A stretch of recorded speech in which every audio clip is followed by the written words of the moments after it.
साथियों, मैं Yogeshwar Shukla, marketing inspector, program विकास अधिकारी, यूपी गवर्नमेंट में हूँ। आजकल वर्तमान में फेसबुक पे, यूट्यूब पे या विभिन्न चैनलों पर केवल एक ही बात चल रही है, छावा मूवी के बारे में। मैं इस संबंध में अपने भी विचार देना चाहता हूँ, एक भारतीय नागरिक होने के नाते, या फिर यूँ कहूँ कि इस आम जनमानस की बातों का प्रभाव मुझ पे भी पड़ा और मेरा भी मन कुछ कहने के लिए तत्पर हुआ और मैंने भी एक वीडियो बनाया इस संबंध में।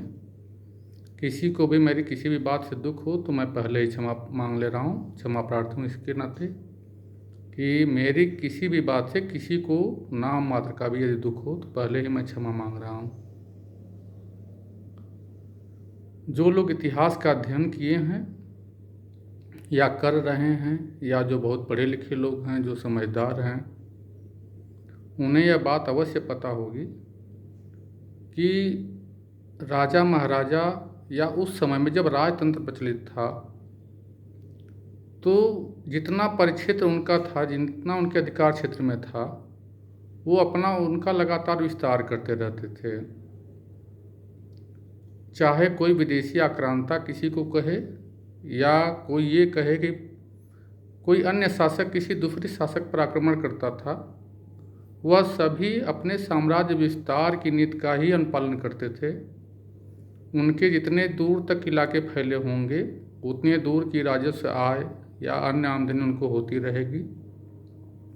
इसके साथ ही जो उनके सरदार बढ़ते जाते थे उनको भी इलाके बांटने होते थे और उनके पुत्र वगैरह जो होंगे या परिवार के जो सदस्य बढ़ेंगे उनको भी वो इलाके बांटते थे, जिससे उनकी आमदनी बढ़ती थी और आय के स्रोत होते थे और उनका साम्राज्य विस्तार ही एकमात्र लक्ष्य होता था।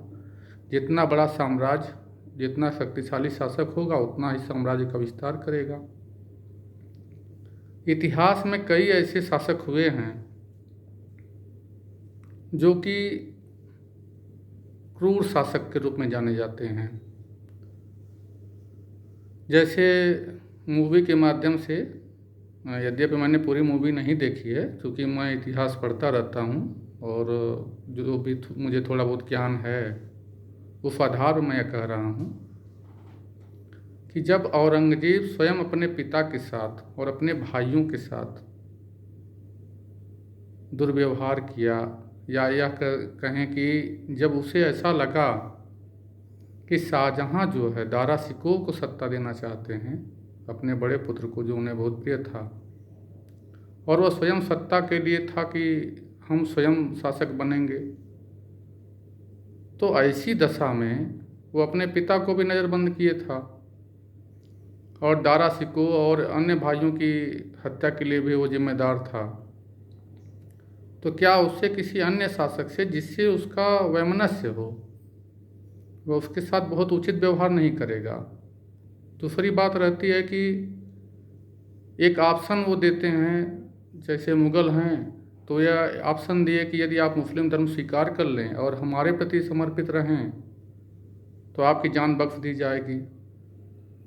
तो प्रायः यह देखने के लिए मिलता है कि जो भी बहुत ही कट्टर व्यक्ति होगा अपने धर्म के प्रति, अपने समाज के प्रति, वो दूसरे की ऐसी बातों के आगे नहीं झुकेगा।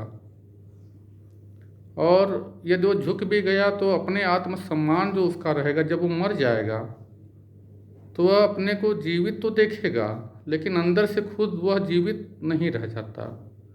एक होता है खुद की नज़रों में आत्मसम्मान होना और एक होता है कि दूसरों की नज़रों में आत्मसम्मान बनाने के लिए प्रयासरत रहना, जबकि अंदर से आत्मसम्मान खत्म है। आपको यदि कोई आत्मसम्मान की भावना नहीं आ रही है कि लोग मुझे नहीं सम्मानित होने दे रहे या सम्मानित नहीं कर रहे, लेकिन अगर आपके मन में है कि मैंने कुछ गलत नहीं किया या मेरे विचार सही हैं, यद्यपि वो विचार संवैधानिक रूप से, सामाजिक रूप से स्वीकार हों, तब ऐसा नहीं प्रत्येक व्यक्ति स्वयं को ही सही कहे। तो उसी तरह की भावना उनके मन में भी आई कि यदि मैं मुस्लिम धर्म को स्वीकार कर लेता हूँ मृत्यु के डर से, तो यह बहुत ही गलत होगा और वो जीवित रहते हुए भी जीवित न होने के बराबर हो जाते। और मौत के खौफ की वजह से जन्म मृत्यु तो परम सत्य है, यह सोचते हुए और इस प्रकार से जैसे उनके साथ दुर्व्यवहार किया गया जब संगमेश्वर में उनकी गिरफ्तारी हुई, तो उस दुर्व्यवहार को भी वो याद करके कि जी कर भी अब हम क्या करेंगे, यह भावना उनके मन में रही। मुख्य उसमें जो बिंदु है कि वह बहुत ही क्रूरतापूर्ण ढंग से उनकी जो है हत्या की गई, यह थोड़ा गलत है। थोड़ा सा गलत तो मतलब नहीं, बहुत ही गलत है। अमानवीय ढंग से ऐसे ही मतलब बहुत ही खराब अनुभूति होगी। लेकिन उस शासक से जो कि अपने भाइयों के साथ, अपने पिता के साथ ऐसे कृत्य कर चुका हो, अपने भाइयों की भी हत्या कर चुका हो, उससे बहुत अच्छे की उम्मीद भी नहीं करनी चाहिए। यह जब भी कोई भी हम साम्राज्य देखते हैं, चाहे वो ये नहीं है कि औरंगजेब और यहाँ पे हम देख रहे हैं कि छावा मूवी में या उस इतिहास के माध्यम से कि शिवाजी के पुत्र के साथ क्या हुआ, कोई भी शासक जो रहे हैं पूर्व में, जब भी विद्रोह हुए हैं तो उनका बहुत ही कठोर दमन लोगों ने किया है। जो भी सत्ता या शक्ति में है उसके पास वो उसके विरोध में जो भी कोई खड़ा होगा तो वह उसे अवश्य दबाने का प्रयास करेगा, किसी भी तरह से दबाने का प्रयास करेगा। और ऐसा व्यक्ति जो अपने खुद का सगा का नहीं है, उनकी हत्या कर दे रहा है।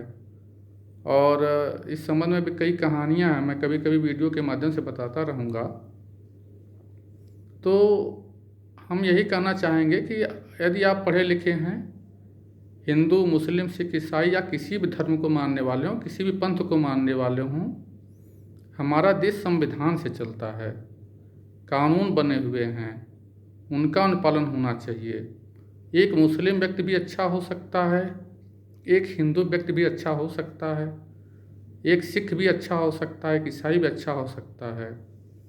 और सभी धर्मों को मानने वालों में ऐसे लोग भी होंगे जो बहुत ही क्रूर भी हो सकते हैं, बहुत ही गलत भी हो सकते हैं। प्रत्येक व्यक्ति अलग होता है और प्रत्येक व्यक्ति को हम किसी धर्म से, पंथ से जोड़ करके नहीं देख सकते। हम ये नहीं कह सकते कि कोई धर्म गलत है या कोई संप्रदाय गलत है। कोई संप्रदाय को जिसे हम गलत मानते हैं उसमें भी अच्छे लोग हो सकते हैं। और ऐसी भी कहानियाँ हैं जिन्हें मैं समय समय पर बताऊँगा। वह फिर मैं कह रहा हूँ, यदि कोई भी त्रुटि हो तो मुझे क्षमा कीजिएगा। मैं सर्वधर्म समभाव की भावना वाला व्यक्ति हूँ, निष्पक्षता वाला व्यक्ति हूँ। यद्यपि मैं हिंदू धर्म का हूँ, सनातन धर्म को मानने वाला हूँ, ब्राह्मण हूँ, ब्राह्मणों में भी गर्ग गोत्र का हूँ, शुक्ल हूँ, फिर भी मैं किसी भी धर्म की बुराई नहीं करना चाहता, किसी भी व्यक्ति या पंथ की बुराई नहीं करना चाहता। हर वो व्यक्ति जो शासक है वह अपने विरोधियों को दंड अवश्य देगा। जैसे यदि हम ब्राह्मण हैं, यदि हम हिंदू हैं और हम हिंदुत्व की भावना की बात आज करें तो हम संविधान को नकार रहे हैं। फिर हम इस भावना से दूषित हो गए कि हम संविधान को छोड़ करके इतिहास के पन्नों में जो भी कृत्य हुए तो उनके निर्णय करने बैठ गए। और ये साम्राज्यवाद या फिर राजतंत्र वो ज़माना नहीं है। हम लोकतंत्र में रहते हैं जहाँ पर उसकी भावना की कदर करनी चाहिए। धन्यवाद। जय हिंद, जय भारत।